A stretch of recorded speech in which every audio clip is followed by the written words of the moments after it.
Assalamualaikum Bapak Kiai. Kula butuh saran, kula butuh bimbingan menawi kula ajeng olwat mendekatkan diri kepada Allah Ta'ala, pengertian diri kepada Allah Ta'ala. Carane pripun Pak Yai? Nyuwun diparingi saran lan pengertian ilmu nih Pak Kiai. Waalaikumsalam warahmatullahi wabarakatuh.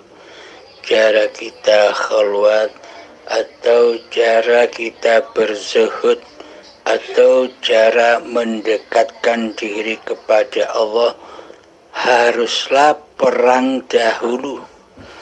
Haruslah memerangi setan-setan yang terkutuk. Siapa setan yang terkutuk itu? Setan yang terkutuk tak lain dan tak bukan adalah diri kita sendiri yang selama ini mentuhani diri kita sendiri. Selama ini kita tak bertuhankan Allah. Bagaimana mungkin kita bisa berkhalwat atau berzuhud atau mendekatkan diri kepada Allah sementara setan yang terkutuk ini masih nyata, masih wujud, masih hidup, sementara Allahnya tidak wujud, Allahnya tidak hidup, Allahnya tidak kuasa di hati kita. Maksudnya berzuhud, maksudnya berkhalwat itu adalah menetapkan Allahnya di hati daripada menetapkan setan yang terkutuk di hati. Siapakah setan yang terkutuk di hati itu? Tak lain dan tak bukan diri kita sendiri, nama kita sendiri yang selama ini kita tidak menyadari berposisi sebagai Allah di dalamnya. Mestinya singgah sana kerajaan hati ini diduduki oleh Allah, kok malah diri manusia kita yang menjadi raja di dalamnya. Mestinya kita menjadi khalifah, menjadi wakil-wakil Allah. Loh, kok malah kita menjadi ketua di dalamnya. Sedangkan Allah kita buang, sedangkan Allah kita tiadakan, sedangkan Allah kita gaibkan di hati kita selama ini. Mari itu kita sadari dulu sebelum kita bertakarrub, sebelum kita berzuhud, sebelum kita berkhalwat kepada Allah, maka kenali dulu diri manusia kita sendiri dahulu. Berposisi apa selama ini diri manusia kita di hati kita? Berposisi menjadi Tuhan bukan? Berposisi menjadi Allah bukan? Bagaimana mungkin kita bisa mengabdi kepada Allah sementara selama ini yang jadi Allah adalah kita sendiri? Maka syarat-syarat untuk berkhalwat, syarat-syarat untuk berzuhud adalah dengan zikir rasa. Zikir itu ada 4 tahapan. 1 zikir jahar, 2 zikir siri, yang ketiga zikir sirul asrar, yakni zikir rasa. Zikir rasa untuk menuju zikir yang keempat, fana'ul zikri, untuk memfanakan zikir manusianya. Karena sesungguhnya manusia itu tidak bisa berzikir. Sesungguhnya manusia itu tidak bisa beraf'al. Sesungguhnya manusia itu tidak bisa hidup. Sesungguhnya manusia itu tidak bisa berkuasa kecuali Allah. Inilah yang dimaksud fana'ul zikri. Jika sudah sampai kepada hakikat dan makrifat, tentu manusianya sudah tak berlaku lagi. Tentu manusianya sudah tak ada lagi. Yang ada, yang wujud, yang hidup, yang kuasa hanyalah Allah di hati ini. Jadi manusia sudah tidak bisa bersyariat lagi. Manusia sudah meninggalkan syariat-syariat kemanusiaannya. Bagaimana mungkin manusia bisa bersyariat sementara manusianya sudah tidak ada bila sudah sampai duduk di dalam hakikat dan ma'rifat. Karena yang ada hanya Allah sendiri. Jadi jalan untuk bertakarub atau khalwat atau zuhud kepada Allah, maka heningkanlah cipta-cipta diri manusiamu. Heningkanlah wujud diri manusiamu di hatimu. Heningkanlah wujud hidup manusiamu di hatimu. Heningkanlah wujud kuasa dirimu di hatimu. Heningkanlah wujud daya upaya dan ikhtiarmu di hatimu. Jadi persembahkan lagi bahwa yang wujud hanya Allah, bahwa yang hidup hanya Allah, bahwa yang kuasa hanya Allah, bahwa yang punya daya upaya serta ikhtiar yang bersyariat di badan ini hanyalah syariatullah. Maka manusianya sudah menjadi khalifatullah, maka manusianya hanya sebagai Abdullah, yang mana Abdullah itu selalu trimo ing pandumi Gusti, trimo menerima apa adanya yang ditakdirkan oleh Tuhannya. Jadi di hati hambanya sudah tak ada pilihan-pilihan lagi kecuali yang sudah dipilihkan oleh Tuhannya. Jadi untuk bekal belajar zuhud atau khalwat atau takarub kepada Allah, dengan diam duduk diam mengheningkan cipta-cipta diri manusia kita, rasakan yang duduk ini badan ataukah hidup, yang berkhalwat ini badan ataukah hidup, yang berzuhud ini badan ataukah hidup, yang mengingat ini badan ataukah hidup. Semuanya tak lain dan tak bukan di alam semesta ini yang ada hanyalah Allah. Araftu Rabbi bi Rabbi, aku mengenal Tuhanku dengan Tuhanku. Akhir kalam. Assalamualaikum warahmatullahi wabarakatuh.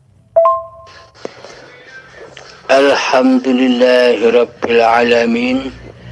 Cara berzikir kepada Allah, cara mengingat kepada Allah adalah tidak berzikir dan tidak mengingat diri manusia kita lagi yang berzikir.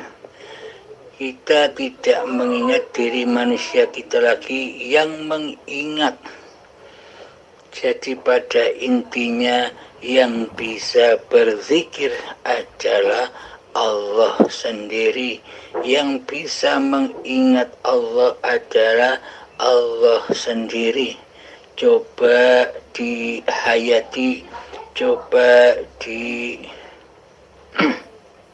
tafakuri di dalam hati kita masing-masing. Seumpama tidak ada hidup di badan ini, apakah ada zikir? Apakah ada ingat?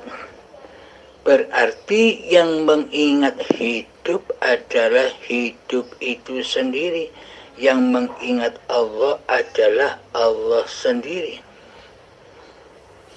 Jadi tak satu pun manusia bisa mengingat Allah. Tak satu pun manusia bisa berzikir kepada Allah kecuali zatnya sendiri. Siapakah? Hidup itulah yang berzikir kepada zatnya sendiri. Maka dari itu pagelaran di dunia ini yang ada hanya panggung sandiwaranya Allah sendiri, yang mengadakan, yang menciptakan sesebutan. Ada taat, ada maksiat, ada baik, ada buruk. ada lelaki, ada perempuan, ada kebaikan dan ada keburukan, ada min, ada plus, ada panas, ada dingin, ada anugerah, ada bencana dan sebagainya. Semuanya berpasang-pasangan. Itulah kesempurnaan Allah. Coba bila Allah itu hanya cinta kepada yang baik-baik saja, mestinya Allah menciptakan malaikat saja. Allah tidak akan menciptakan setan. Karena keduanya dicipta hanya membuktikan bahwa Allah itu maha sempurna. Contoh, arus listrik. Bila Allah cinta kepada yang baik-baik saja, pasti Allah hanya menciptakan arus listrik yang plus saja. Allah tak akan menciptakan yang minus. Karena minus itu jelek, kata manusia. Tapi di sisi Allah sama. Plus minus itu sama. Baik dan buruk itu sama. Taat dan maksiat itu sama. Panas dan dingin itu sama. Pahala dan dosa itu sama. Tak ada bedanya di sisi Allah. Karena Allah lah penciptanya. Contoh tadi, ketika Allah hanya menciptakan plus saja, maka tak akan ada lampu yang menyinari di dunia ini. Tak akan ada HP, tak akan ada mobil, tak akan ada mesin es, tak akan ada mesin cuci, tak akan ada seluruh peralatan elektronika. Karena yang ada hanya arus listrik yang plus saja. Nah, dengan adanya plus dan minus, maka sempurnalah kejadian arus listrik itu. Sehingga terciptalah HP, terciptalah televisi, terciptalah lampu-lampu yang terang benderang, terciptalah seluruh apa-apa peralatan yang mengandung listrik. Selama ini kita hanya bisa memandang dohir-dohirnya peralatan-peralatan elektronika saja. Kita hanya bisa menyaksikan atau memandang kulkasnya, AC-nya, TV-nya, HP-nya, radionya, mobilnya, motornya, pesawatnya, dan sebagainya. Kita hanya bisa menyaksikan casing-casingnya saja.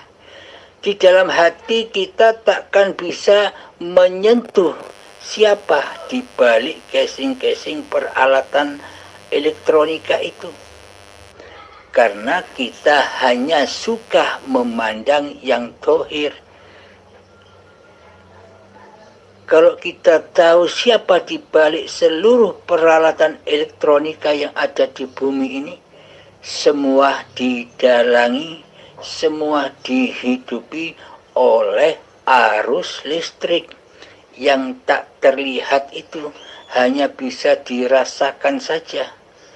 Takkan bisa terlihat arus listrik itu. Nah, terjadinya min dan plus itulah kesempurnaan arus listrik itu sendiri, sehingga terciptalah seluruh peralatan-peralatan elektronika yang ada di dunia ini. Maka pandanglah rahasiamu, jangan kau pandang dirimu. Jadi yang dimaksud muqarrabah, yang dimaksud ingat, yang dimaksud zikir itu mengingati sumber dari segala sumber power yang ada di badan ini. Jadi bukan badan ini yang bisa bergerak ke sana dan kemari, tapi hiduplah yang bergerak, hiduplah yang berjalan, hiduplah yang melempar, hiduplah yang memanah, hiduplah yang berapa-apa saja. Jadi pada intinya di sisi Allah sudah leburlah taat dan maksiat. baik dan buruk, semua itu hanya hukum alam, hukum manusia. Jika di dalam hati masih wujud diri manusianya, maka manusianya akan masuk di dalam hukum alam itu sendiri. Ada ketaatan, ada kemaksiatan, ada baik, buruk, dan sebagainya. Akan tetapi, bila sudah tak ada hidup di badan ini, apakah ada semua sesebutan itu? Ketika kita tertidur, apakah Anda bisa mengingat sesebutan-sesebutan itu? Kan tidak ingat. Nah, maka dari itu, di sisi Allah itu sama, tak ada bedanya.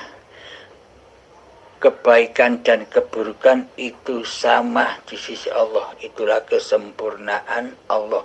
Bagi Allah, bukan bagi manusia. Di sisi manusia, kebaikan dan keburukan, ketaatan dan kemaksiatan ya beda, tidak sama di sisi manusia. Karena manusia bukan pencipta keduanya. Alhamdulillahirrabbilalamin. Semoga bisa dipahami.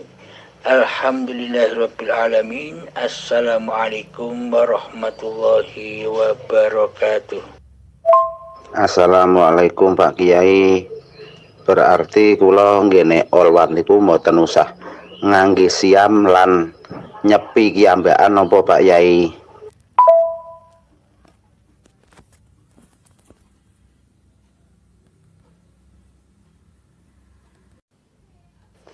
Menengi ati marang Gustimu. Assalamualaikum Bang Halim. Selamat pagi. Saya doakan mudah-mudahan Bang Halim sentiasa dalam kesehatan bersama dengan keluarganya. Tolong minta izin ya Bang Halim untuk ijazahkan saya supaya saya dapat mengamalkan amalan ini. Terima kasih. Silakan, tapi jangan Anda yang mengamalkannya. Maksudnya apa, Bang? Assalamualaikum warahmatullahi wabarakatuh. Bismillahirrahmanirrahim. Ashhadu an la ilaha illallah wa ashhadu anna Muhammadur Rasulullah. Allahumma salli ala sayyidina Muhammad wa ala ali sayyidina Muhammad. Rabbi shrah li sadri wa yassir li amri wahlul 'uqdatam min lisani yafqahu qawli. Amin. Bismillahirrahmanirrahim. Beramal apa saja, jangan sampai di hati merasa diri manusia kitalah yang merasa berkuasa untuk beramal. Agar semua amal-amal yang dilakukannya tidak jatuh ke dalam linapsi, yaitu amal pengakuan diri manusianya lah yang mentuhani di dalamnya, yang menguasai di dalamnya. Buatlah sebuah amal itu menjadi lillahi ta'ala. Jadi beramal apapun, hati sudah tidak berharap apapun, kecuali mengingat, menyaksikan Allah lah yang mengadakan amal-amal badaniah itu. Inilah tanda-tanda orang yang mengabdi kepada Allah, tidak mengabdi kepada hawa nafsunya sendiri. Selama ini kita beramal, pasti ada tujuannya di balik amal-amal itu. Mengamalkan sholawat, mengamalkan apa saja pasti ada tujuan-tujuan hawa nafsu di dalamnya. Tujuan suksesnya pekerjaan, tujuan suksesnya cita-cita, tujuan pahala, tujuan surga, seluruhnya bukan tujuan kepada mengingat Allah. Karena di dalamnya yang berlaku, yang beramal masih diri manusianya. Karena selama ini yang jadi Tuhan, karena selama ini yang jadi Allah di hati kita adalah hawa nafsu kita sendiri. Kita tidak menyadarinya karena selama ini kita tak bertuhan. Selama ini seolah-olah saja kita bertuhankan Allah, tapi aplikasi hati kita tidak bertuhankan kepada Allah, melainkan mentuhankan kepada diri kita sendiri sebagai pelaku amal-amal yang kita kerjakan. Inilah tanda-tanda bahwa selama ini kita belum bertuhan.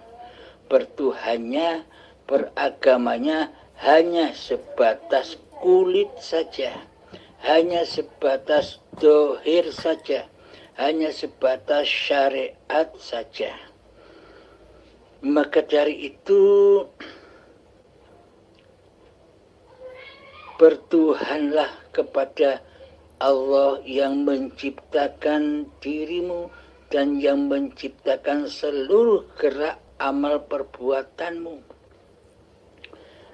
Sesungguhnya seluruh amal manusia yang ada di dunia ini sesungguhnya adalah lillahi ta'ala. Allah lah yang memperjalankan seluruh manusia. Akan tetapi mayoritas manusia tidak mau bila Allah yang berbuat. Manusia tidak rela bila Allah yang menguasai dirinya. Manusia tidak ridho bila Allah lah yang beraf'al di dalam diri manusianya. Karena manusianya belum bertuhankan Allah. Maka dari itu, kenalilah Allah dengan seluruh sifat-sifatnya agar kita bisa bertuhan kepada Allah.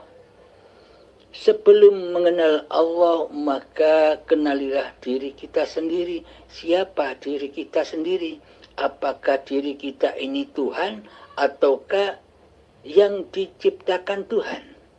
Apakah diri ini Allah ataukah yang diciptakan oleh Allah? Selama ini proses posisi diri kita selama ini bagaikan Allah, bagaikan Tuhan yang mengkuasai apa-apa yang dilakukannya. Sedangkan Allah sebagai Tuhan tiada wujudnya di hati kita. Sedangkan Allah sebagai Tuhan tiada wujud hidupnya di hati kita. Sedangkan Allah sebagai Tuhan tidak ada wujud kuasanya di hati kita. Berarti selama ini kita tidak bertuhan. Nyatanya Allah tiada. Nyatanya Allah gaib. Apakah demikian yang disebut bertuhan? Inilah kenyataan diri kita selama ini yang seolah-olah bertuhan, yang seolah-olah sudah beragama secara badaniah, secara manusia. Akan tetapi secara Tuhan, secara Allah di dalam hati kita masihlah ateis, tak bertuhan. Karena yang ada, karena yang wujud, karena yang hidup di hati kita masihlah diri manusia kita sendiri daripada Allah. Bila dinyatakan bertuhan, bila dinyatakan beragama, mestinya yang ada di hati ini hanyalah Allah yang mentuhani seluruh af'al-af'alnya manusia. Inilah yang disebut khalifatullah. sesuai dengan perannya, peran Khalifatullah, yakni pengganti-pengganti Allah, wakil-wakil Allah. Jangan jadi raja di dalamnya. Selama ini kan yang jadi raja kita, seolah-olah kita merajai, mentuhani di dalam hati kita ini atas apa segala tindak laku diri kita sendiri selama ini. Selama ini kita terputus dari hablum minallah, terputus dari kekuasaan Allah, terputus dari hayatullah.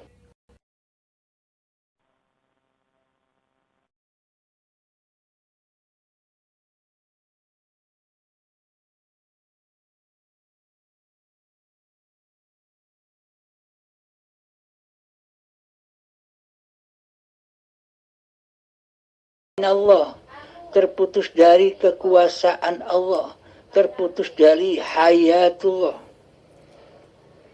Maka sadarilah buat kita semua, marilah bersama-sama kembali kepada hablum minallah. Jadi contoh pagelaran wayang itu kan wayangnya tidak bisa berjalan sendiri. Wayangnya tidak bisa melangkah sendiri, wayangnya tidak bisa berbicara sendiri, wayangnya tidak bisa berbuat sendiri tanpa adanya hablun dalang, talinya dalang, hidupnya dalang. Maka dari itu sadari, nyatakan di dalam hati kita bahwa posisi diri manusia ini adalah tiada, mati, dan fana. Adanya diri ini, adanya perilaku ini, adanya perbuatan ini, adanya gerakan ini karena adanya hidup. Hidup itulah yang dimaksud sang dalang. Hidup inilah yang mendalangi seluruh alam semesta ini. Maka amaliyah yang paling agung di sisi Allah adalah zikir. Afdalul zikri fa'alam annahu la ilaha illallah. Tiada Tuhan selain Allah. Yakni di hati kita tiada yang lain selain Allah. Bila di dalam hati ini yang ada hanya diri manusia kita, berarti selama ini kita yang jadi Tuhan. Tidak terasa, tidak kita sadari. Maka dari itu Tuhankanlah Allah daripada mentuhankan diri kita sendiri di hati kita. Maka kenalilah sifat-sifatnya Allah dan kenalilah sifat-sifat diri manusia kita. Yang mana sifat wajib bagi diri manusia kita? Sifat wajib bagi diri manusia kita adalah kebalikan dari sifat-sifatnya Allah. Bila Allah yang wujud, maka kita adam, tiada. Bila Allah yang hidup, maka diri kita mati. Tak bakal bisa ada penguasa, dua penguasa di hati ini. Pasti salah satu. Bila yang jadi Tuhan dirimu, diri kita, pasti Allahnya gaib. Bila yang jadi Tuhan Allah, maka diri manusianya yang gaib. Jadi itulah yang dimaksud menyembah dan mengabdi. Apapun yang kau amalkan, jatuhkanlah hati ke dalam lillahi ta'ala. Akhir kalam, assalamualaikum warahmatullahi wabarakatuh. Waalaikumsalam warahmatullahi wabarakatuh. Masya Allah, Bang Halim, semua jelas sekali. Insya Allah akan saya amalkan. Saya mengucapkan banyak-banyak ribuan terima kasih dengan Bang Halim ya. Assalamualaikum warahmatullahi wabarakatuh. Waalaikumsalam warahmatullahi wabarakatuh.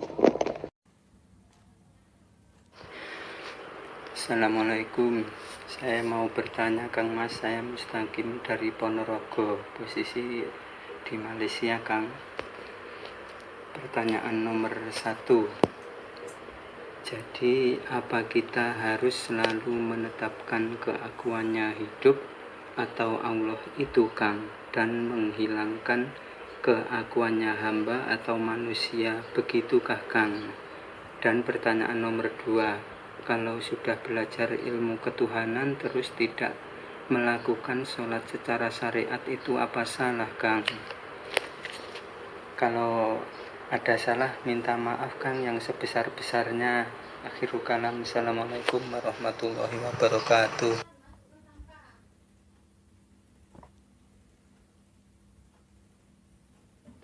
Waalaikumsalam warahmatullahi wabarakatuh. Betul, pada intinya di dalam hidup ini kita selalu menetapkan hidup ini Allah sebagai Tuhannya seluruh manusia.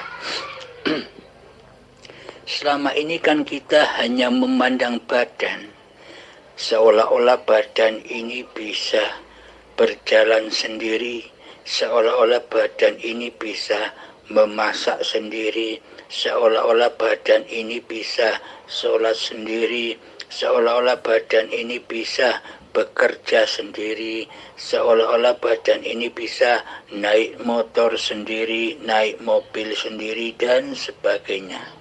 Selama ini pandangan kita hanya kepada casing, hanya kepada badan. Kita luput memandang siapa penguasa casing ini. Kita luput memandang siapa penggerak yang ada pada badan ini. Tentunya penciptanya lah yang menggerakkan, yakni hidup, yakni Allah itu sendiri. Akan tetapi bila hidup ini kita akui sebagai hidup diri manusia kita, maka kita tak akan mampu menyaksikan Allah.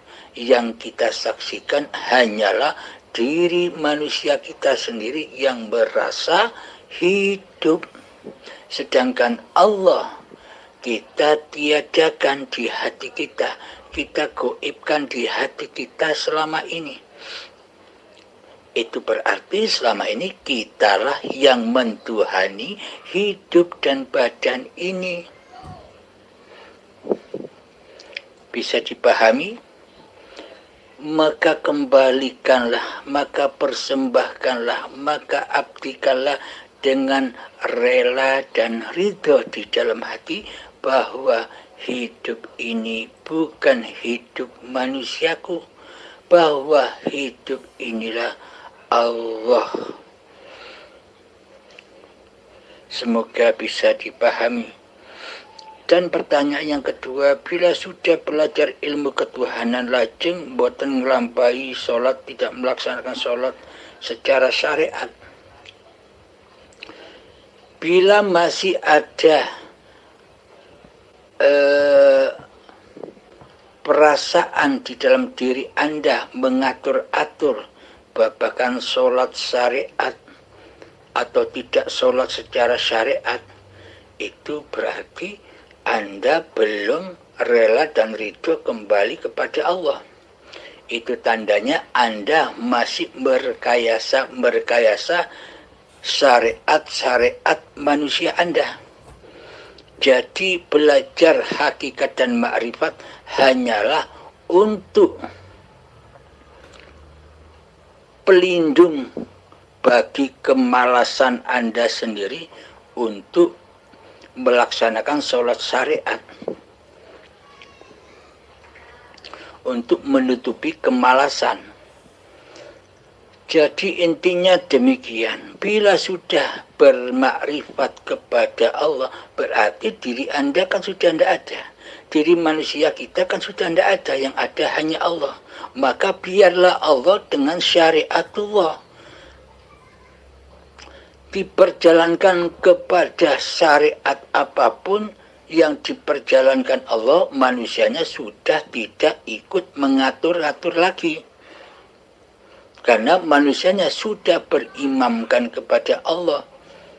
sudah kembali menjadi khalifatullah, yakni hati selalu tunduk patuh kepada apa yang diperjalankan oleh Allah, apa yang ditetapkan oleh Allah.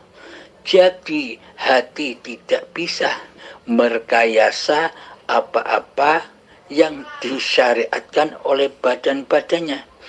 Pada intinya ketika manusia itu sudah bermakrifat kepada Allah, berarti manusianya sudah meninggalkan syariat-syariat diri manusianya. Maksudnya manusia sudah tidak merasa bersyariat lagi. Karena bagaimana mungkin manusia bisa bersyariat sedangkan dirinya sudah tidak ada. Maka itu yang terjadi di dalamnya setelah hamba ma'rifatullah, maksudnya ma'rifatullah, hamba yang bermakrifat itu hamba yang menyadari ketiadaannya, yakni makrifat kepada diri manusianya, sehingga nyata.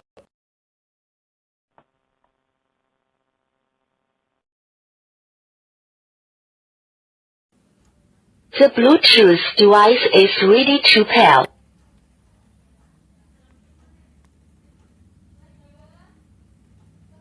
The Bluetooth device is connected successfully.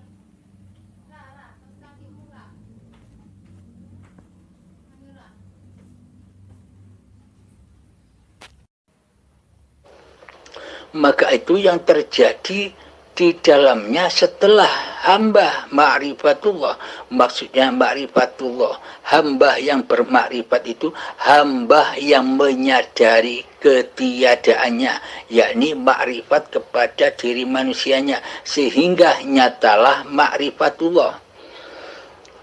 Jadi yang dimaksud manusia yang bermakrifat itu adalah manusia yang sempurna, manusia yang sudah kembali kepada kesuciannya, yakni ketiadaannya, yakni kematiannya, yakni ketidakadaannya.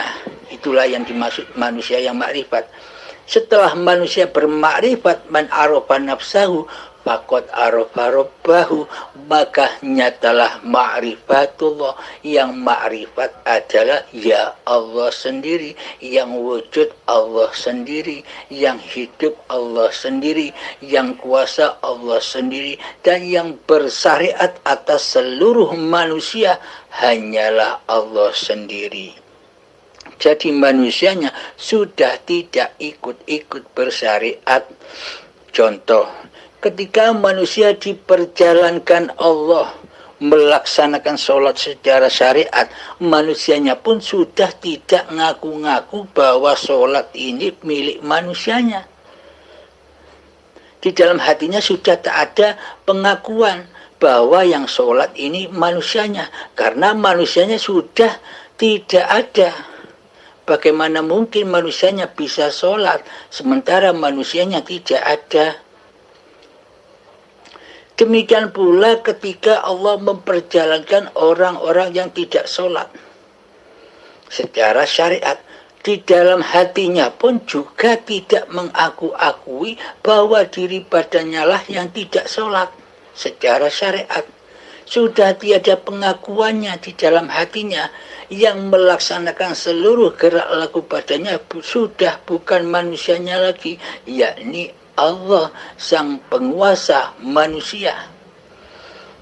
Jadi ketika manusia sudah tidak mampu, tidak berkuasa atas syariat-syariat manusianya, maka disitulah kebenaran Allah.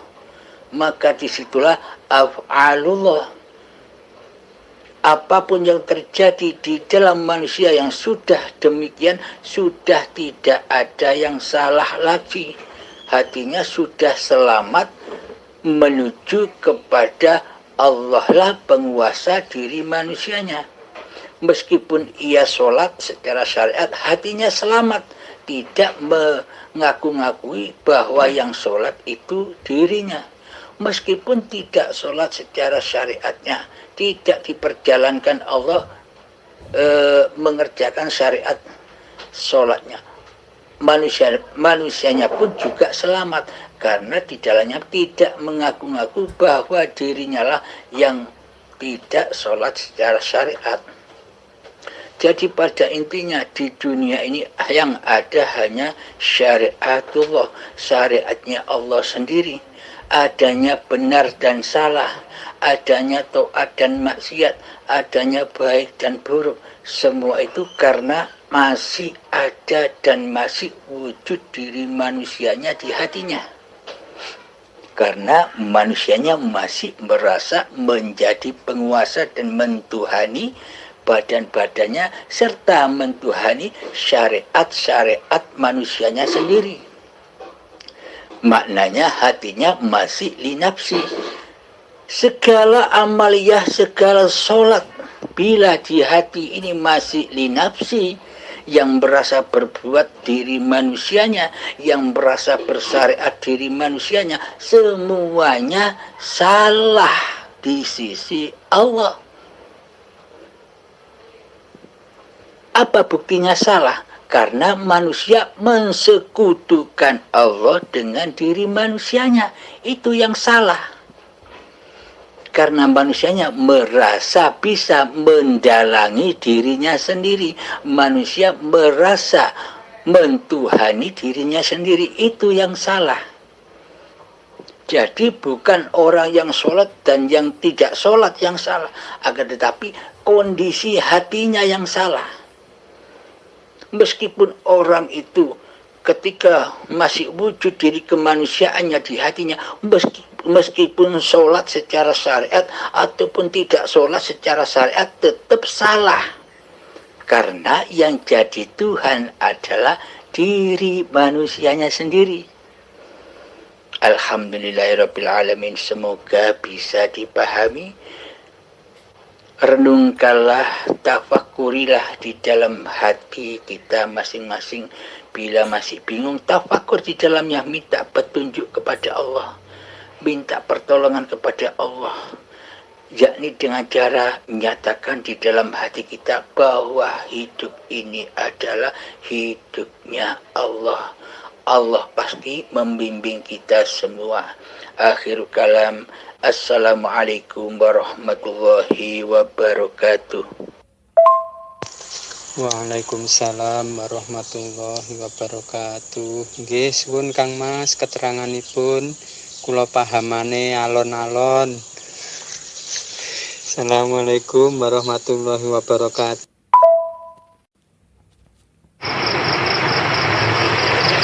Assalamualaikum Pak Hamid. Perkenalkan, nama saya Herianto dari Dumai, Riau. Saya ingin bertanya, selama ini saya sudah 20 tahun lebih tidak pernah mengerjakan namanya sholat wajib. Padahal saya tahu hakikatnya bahwasannya hidup ini semuanya adalah hidup Allah. Tapi mengapa saya tidak bisa dan tidak pernah mau untuk melaksanakan sholat yang diwajibkan umumnya pada umat manusia? Apa sebenarnya yang terjadi pada saya? Mohon petunjuknya. Terima kasih.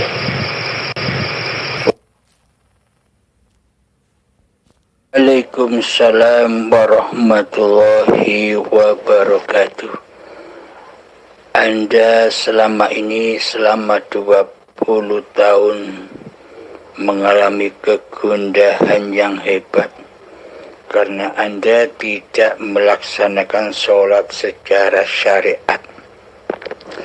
Maka dari itu, setelah Anda memahami babakan hakikat dan makrifat, coba dites kepahaman Anda, laksanakan sholat 5 waktu. Dan di dalamnya jangan Anda yang merasa sholat. Ketika Allahu Akbar, menyatakan di situ hanya Allah lah yang bisa memahabesarkan dirinya sendiri. Hanya Allah lah yang bisa mengangkat tangan kita. Hanya Allah lah yang bisa memberdirikan badan-badan kita ketika sholat. Hanya Allah lah yang bisa mengucap berkalam-kalam di dalam doa-doanya sholat. Hanya Allah lah yang bisa merukuk sujudkan badan-badan ini di dalam sholat.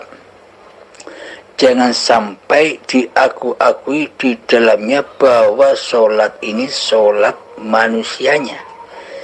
Karena bila diakui bahwa sholat ini, syariat ini, kuasa diri manusianya, maka batallah di sisi Allah.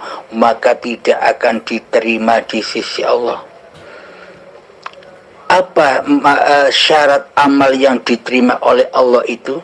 Syarat amal yang diterima oleh Allah adalah kita tidak merasa beramal. Yang melakukan amal, yang mensyariatkan badan-badan ini, yang menghidupkan badan ini, yang menggerakkan badan ini, yang mengafalkan badan ini, semuanya hanya hidup, hanya Allah, hayatullah.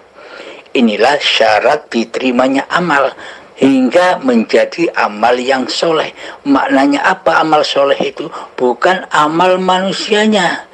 Yang terjadi di dalam hati manusianya adalah lillahi ta'ala. Jadi solatku, ibadahku, hidup dan matiku hanyalah milik Allah, bukan milikku hamba. Inilah yang dimaksud lillahi ta'ala, dan inilah yang dimaksud solat yang mi'raj. As-salatu mi'rajul mu'minin. Inilah yang solat, inilah yang dimaksud aqimis sholah li dzikri. Inilah yang dimaksud mendirikan sholat, bukan mengerjakan sholat. Yakni mendirikan sholat, aqimis sholah li dzikri, dirikan sholat demi mengingatku, kata Allah. Jadi tujuan-tujuan sholat yang kita lakukan itu hanyalah untuk mengingat Allah, mengingat bahwa hidup ini Allah. Coba Kang Mas dilaksanakan sholatnya dan bertafakurlah di dalamnya. Insya Allah hati Anda akan tenang kembali, dan hati Anda akan selalu dibimbing oleh Allah. Dan semoga saya dan kita semua selalu mendapatkan keridhaan Allah, selalu mendapatkan bimbingan-bimbingan Allah. Dengan cara apa? Dengan cara hati selalu menyatakan bahwa hidup ini Allah. Disitulah tempat Allah membimbing hamba-hambanya. Assalamualaikum warahmatullahi wabarakatuh.